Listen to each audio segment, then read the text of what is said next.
बौद्धों को क्या करना चाहिए? चूंकि बुद्ध शासन में, बुद्ध के समय में ऐसे कोई नियम नहीं थे कि महिलाएं ये पहनेंगी, पुरुष ये पहनेंगे, शादीशुदा महिलाएं ये पहनेंगी, शादीशुदा पुरुष ये पहनेंगे। लेकिन हमारी आज की जरूरत है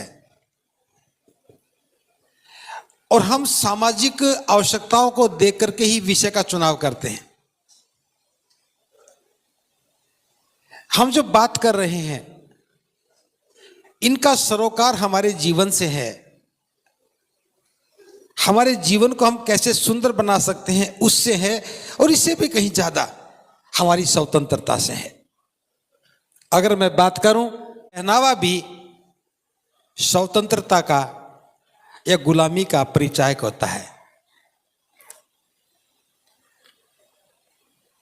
इस पर चर्चा करेंगे और मेरी चर्चा के बाद हमारे बीच में एक विद्वान भिक्षुनी है सुनीति जी, वो इस विषय पर और प्रकाश डालेंगी इस चर्चा के बाद, इसलिए पहले से तैयार रहें।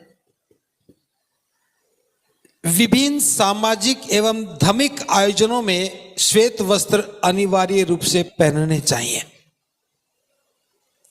आज मुझे इस बात की बड़ी खुशी है कि इस पंडाल में सारे ही सफेद सफेद दिख रहे हैं।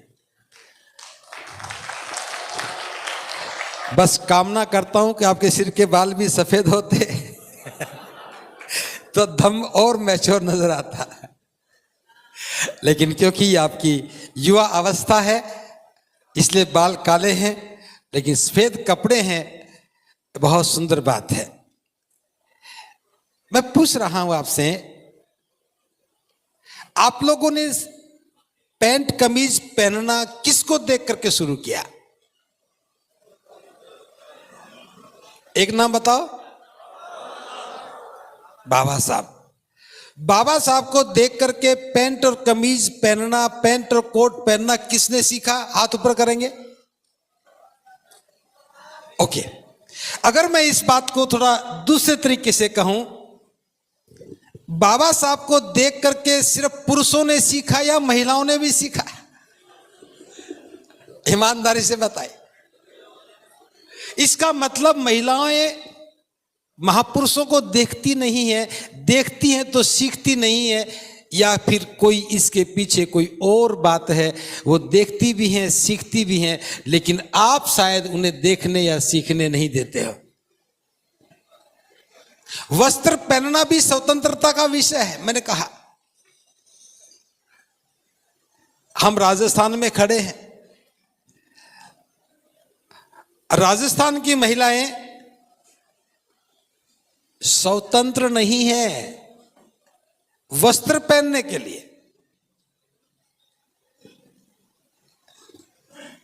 और ये बात हम जयपुर में खड़े होकर कहीं, प्रदेश की राजधानी में खड़े होकर के गए। देश की सारी सरकारें खूब ढिंडोरा पीटती हैं, हमने इतना विकास किया, हमने इतना विकास किया, इतना विकास किया। एक बार मुझे सहारनपुर के पास एक यूनिवर्सिटी थी, गलोकल यूनिवर्सिटी, वहां बोलने का मौका मिला। विषय यही था कि शिक्षा का role of education in development, शिक्षा का विकास में योगदान। मैंने कहा शिक्षा का विकास में योगदान से कोई मतलब नहीं। दो बातें बता रहा हूं समझाने के लिए बस। हम पीने के लिए ये पानी इस्तेमाल करने लगे, ये विकास है या विनाश है? प्रकृति ने हमें बहुत सुंदर पानी दिया था, नदियों का निर्मल जल होता था, पीते थे, मस्त हो जाते थे। और मुझे तो अच्छी तरह याद है, मैंने भी जीवन में बकरियां चराई। बचपन में बकरी चराने का मौका मिला। गांव के पास पहाड़ियां थी, पहाड़ी में बरसात के बाद पानी इकट्ठा हो जाता था, प्यास लगती थी तो वही पानी पीते थे। गांव के जोहड़ में कमीज को फैला करके उसमें से पानी निकलता था, उसको पी लेते थे, और बड़े फक्र के साथ बता रहा हूं बीमार नहीं होते थे।